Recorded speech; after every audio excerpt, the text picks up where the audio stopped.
Hey everyone, Kyle from Cosplays from Trash, and today I am joined by one Scavenger's Wardrobe. She is with me to talk about some of the really fun and interesting parts around sourcing different materials and just some general encouragement. Hi, everybody. I'm Kate.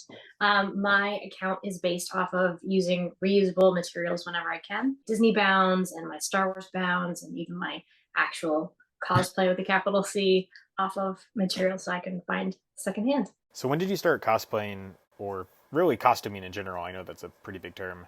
I started with costuming when I was a teenager, so back in the 90s, the last century. I grew up really close to the Michigan Renaissance Festival, and I had friends that worked there, and that was kind of where my friends would hang out when we were teenagers on the weekend in the fall. I loved the costumes, right? And I was so inspired to make them. So I definitely started with like trips to the fabric store and figuring out all that goes into that kind of historical style. And then in college, I had a performance group that toured like small festivals in Wisconsin. And I outfitted a whole bunch of people. Used a lot of secondhand things, made a lot of like the stereotypical like Renaissance shirt, right? So back in the day, you had your Renaissance crew, and now you're getting your family involved in costumes. So my family went to Comic Con, and our oldest already had like a Halloween costume of a stormtrooper that he loved, and so I dressed the little guy up as BB-8, and I made my Rey costume from The Force Awakens, and my goal was as much scavenged materials as possible. Kind of dismayed by how much waste there was and how much it felt a little frivolous to be using brand new materials for something that wasn't really necessary, right? Like I was having a hard time reconciling with that fact. So I dove into like Goodwill and eBay, and most of that costume, almost all of it, honestly, is secondhand. I think one time you had mentioned like getting some things from eBay secondhand or Goodwill, just one of Yeah. different places where I dig things out of trash cans, but there's plenty Yeah, of secondhand stores that are just I as. know. So I'll go through Goodwill and like I'll have certain ideas. Like I'll have this big list a lot of times when I go in. And I'm looking for like certain textures of fabric or certain colors or some sort of like clothing article that I could potentially rip apart or curtains. And but then sometimes I'll hop over if I can't find that specific thing in the moment at Goodwill, which sometimes is difficult. I'll hop over to eBay. I think has some really easy search options. So you can right at the top of the search, you can click if you want it to be, brand new without tags, and then like pre-owned. And so I always click that. So I'm getting like secondhand items to search for the material content and things like that. Mhm. So I find that really helpful when I'm looking. It's a really good point to call out that like you can technically still buy things, but it can be from secondhand places. And Yeah.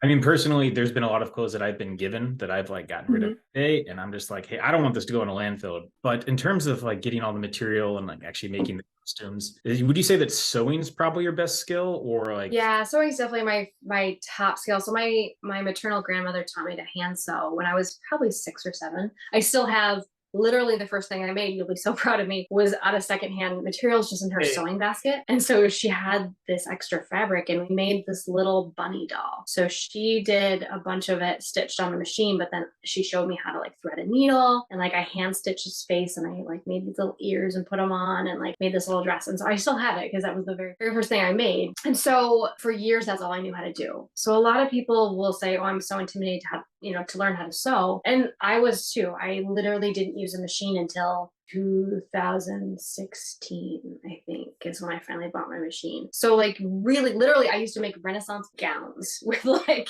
like 9 yards of fabric. So besides an expert seamstress, what else are you getting involved in with costuming? So I've delved into kit bashing. It's really big in the Star Wars groups, and it literally came out of taking pieces from models, like plastic models. But like the back of my cell phone case, like looks like it has like circuitry and stuff on the back, and like knobs Whoa. and dials, and it's actually pieces of model car that I got at Goodwill, and then Lego pieces that I stole from my kid, and he doesn't know it. And and you like paint it, you rough it up and stuff like that. Yeah, the kit bashing I think would be the closest thing. I know there's so, and I need because fabric textile is like my default. Like that's what I have known for so long. And so I'm trying to push myself to make more props, especially knowing so many of the Star Wars folks that I know are so good at it. You mentioned taking the Lego from your kid. Just Yeah. wondering, and you also mentioned going to the cons with some of your family, but like what other like friends, family support group, like who do you typically cosplay with, or like what gives you inspiration to? So for a while I've been such a lone cosplayer, and I feel like part of that is because I had gotten into like this cosplay with a capital C, where you're like trying to be as authentic to this specific character as possible, right? I got into that just before the pandemic. And so I feel like that kind of like stunted it a little bit, although I had a lot of time and made a lot of costumes. But I've definitely finally branched out and gotten to know some more people around here. But with Instagram, right? Like we know so many people, and I'm super lucky to be connected with specifically a bunch of Star Wars folks. Like one of the guys, and I should have his screen name pulled up because I'm gonna forget it right now. Like hoard the recyclables. Yeah. And like one of the guy makes entire droids out of it. I'll send you the link to some of his Cool. plastic food containers, and then a bunch of different like lids to plastic food containers, and then like that kind of stuff. And I'm like, oh my gosh. So yeah, I think for props making, especially like kind of hoarding this stuff is such a gold mine, really. I know that I've given a lot of other people good ideas based off something that I used, but in reverse, like I'll see someone use a random object and be like, oh, I've thrown that away 50 times before. With the recyclables, there's a lot of things where if it's like a large piece of uniform or monochromatic material, it's like, oh, this is actually great. Yeah. So now that you're hoarding everything, Yeah. what's one of your dream costumes that have you found any pieces for it? Like what are just Oh, well, like definitely this Garsa whip. And my goal will always be more so how can I get the closest facsimile using as much reused materials as possible. So the Garsa whip, like looking into those photos, because like we see her so briefly. She kind of has this really elaborate like jewelry headpiece that she wears. The Leku are intimidating, and then finding fabric that's like as close to it enough to like appease me, you know what I mean? Like, especially in the moment. Well, and my husband definitely convinced me to use our older kid as the barometer. If he knows who I am, then that's good. If the teen is like, oh wow, yeah, then I'm good. Like. So thinking about someone that maybe hasn't cosplayed very much or doesn't have very many materials or doesn't know how to sew or anything, like what would be one of the first pieces of advice you could give them to just say start making? Like start at step zero? What would you say? Yeah, right. Well, literally, I mean, I feel like the first step can be step zero. You don't have to make anything. You know what I mean? Like it's perfectly fine. There are so many amazing characters that you can literally walk into Goodwill and just get clothing. And like, I mean, it's a step up from Disney bounding, right? Disney bounding is just putting an outfit together that mimics like the color scheme and style of the character. Sometimes not even the style, it can be a completely different vibe, right?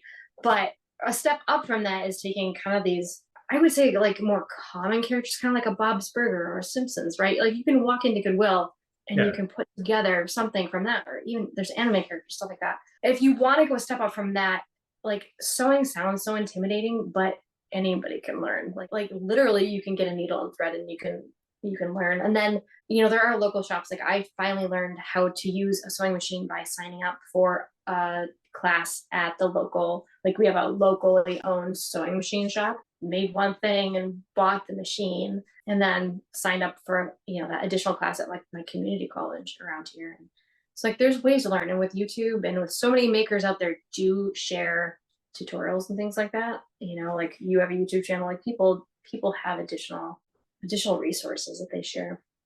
You can definitely start. So, and then props, I mean, just save all your recyclables, right? Before we go, just want to say if there's any like shout outs to events or people that have like really helped you, or maybe something you're looking forward to, Kate. Oh my gosh. Well, like all of my Star Wars friends, I'm going to forget all of you because, all the Burgundy Squadron folks, like we started this little group that consists of people who are super talented. Somehow they want to be my friend. And I just learned so much from them. You know what I mean? Cosplaying can be isolating, but you can find people that have the same interests that can help. And I mean, I like to pretend that 99.9% of cosplayers are really friendly. So I'll talk to anyone and talk to them about cosplay. So definitely a good community to get into. But thanks, and we'll catch you next time.